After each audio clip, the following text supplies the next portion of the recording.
Hey all, welcome to Circle of Tone, and today it's a good one. It's definitely the most nerdiest thing I've ever done when it comes to these type of videos, and it's possibly, when it comes to us home project studio guys, it's probably the nerdiest guitar thing you've ever seen. I went deep, kiddies. I matched the same rig that Alice in Chains used back in the day, that Jerry Cantrell used back in the first two albums. So I used the same amp. His was a modded Marshall by Bogner or Diesel. One of those guys modded it for him. And I have the same amp from the same era, also modded by a different guy, but similar mods. Also, I used the same pickup that he used. He used a Seymour Duncan JB. I used that pickup, not a new one, but from the same era again. I matched the cables that these studios used to use back in the day, the same ones. I used a copy of the hardware channel strip preamp that they used back in the day. I also used a Neve style preamp. But most important, there's other things I did. I'll get into it after the video. But the most important one is there is a secret that not many people know, a handful of people know, of how he actually got that tone. And it's to do with the cabinet. And to get that huge sound, it will surprise you of how he actually got that sound. So we'll get to the music quickly. If you like what you hear, if you like this information, if you like this channel, I have hardly any subscribers, so please subscribe. Give me a like, give me a thumbs up, and hit that bell and comment. I want to hear what you think, and if you know any other insider information on that era, on what they used and little tidbits, let me know, because I'm obsessed. You probably guessed I'm obsessed with this stuff. And yeah, on to the music. I hope you like it.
Okay, so that was my attempt at matching the equipment and sound style that Alice in Chains had on their first two albums.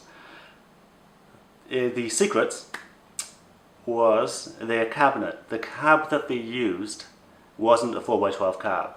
It was a 1x12 cabinet, a small cab. You don't associate that with huge sounds, so how did they do it?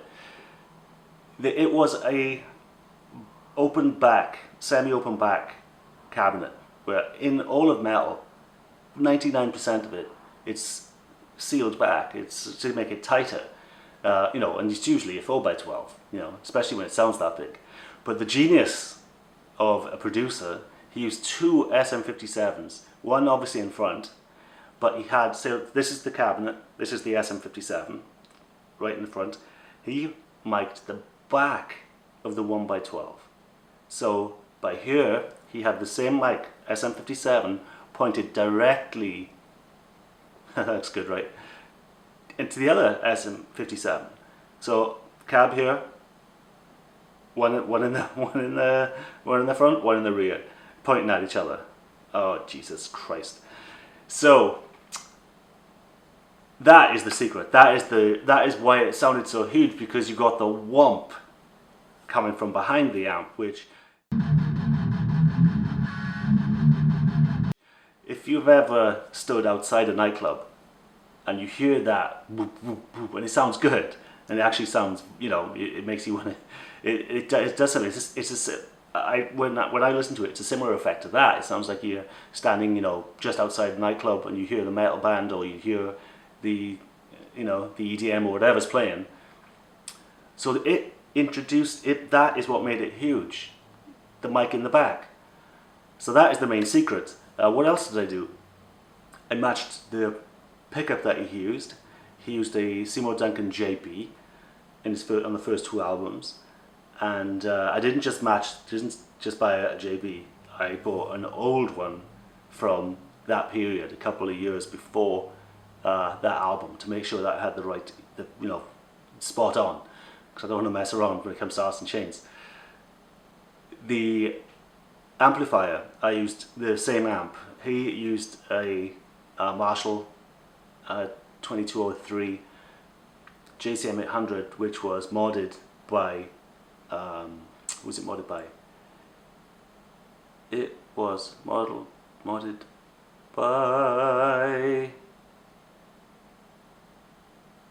Bogner, Mr. Bogner. So Bogner modded the JCM 800. My JCM 800 is also modded. I did use a TS9, a vintage TS9 from that era. Again, I want to match everything, because I think he did use it too, because practically every producer, when producing metal with a JCM 800, used a tube screamer. And I'm convinced they used it, because I can hear it. I've heard it enough times, I know. Unless that was the mod, where it was a gain mod, you know, where they put extra gain stages in and made it sound like a tube screamer. So, but I think they used a tube screamer back then, so I'll use my better judgment and I'll use the tube screamer from the same period. What else did I do? The bass guitar, like I say, not many people know that the bass guitar was heavily chorused, and they used a chorus, one of the earliest digital effects back in the day, which it's subtly messes with the stereo field, and they used it on things like Rage Against the Machine.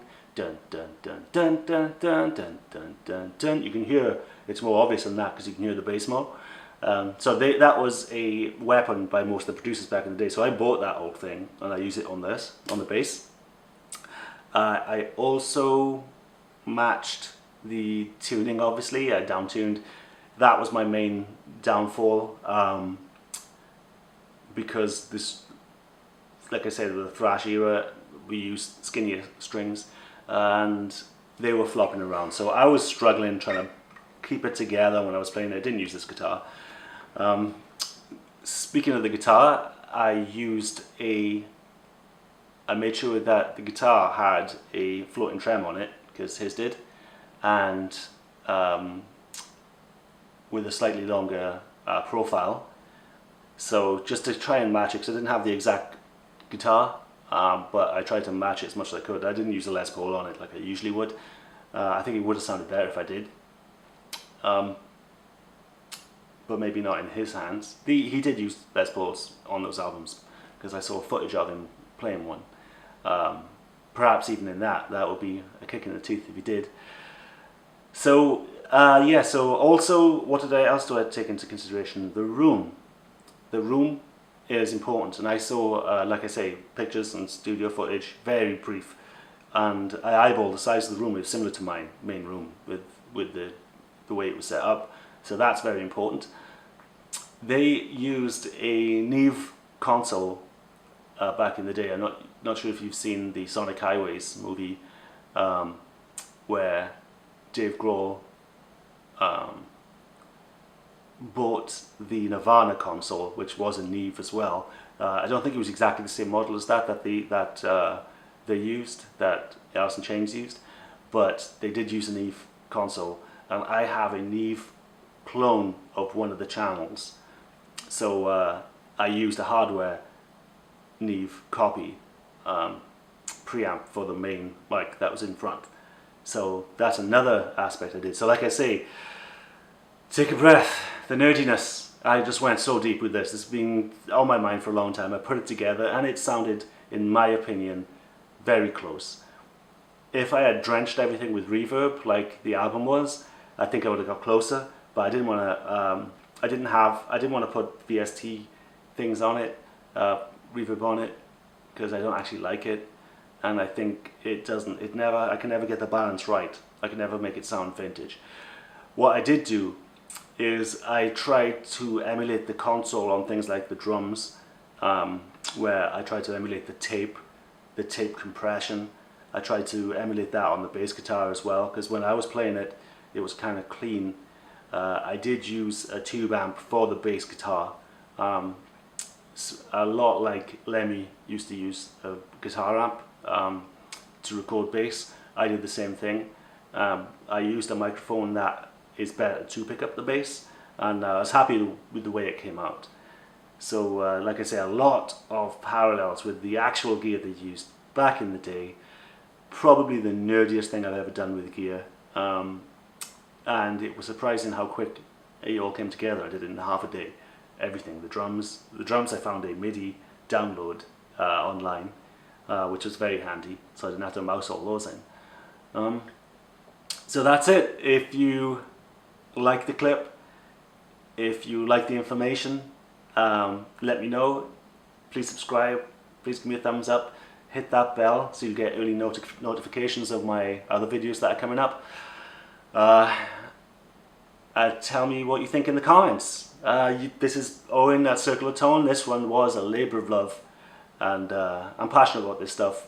I don't get many people to talk about it with in real life, because I'm kind of in the middle of nowhere when it comes to musicians. So like the online comments and everything, I welcome all that stuff. So if you know something that I didn't about that era, I'm all yours, because you know, like you've probably guessed, I'm obsessed. So I'm Owen, Circle of Tone. See you next time. Don't know why I saluted.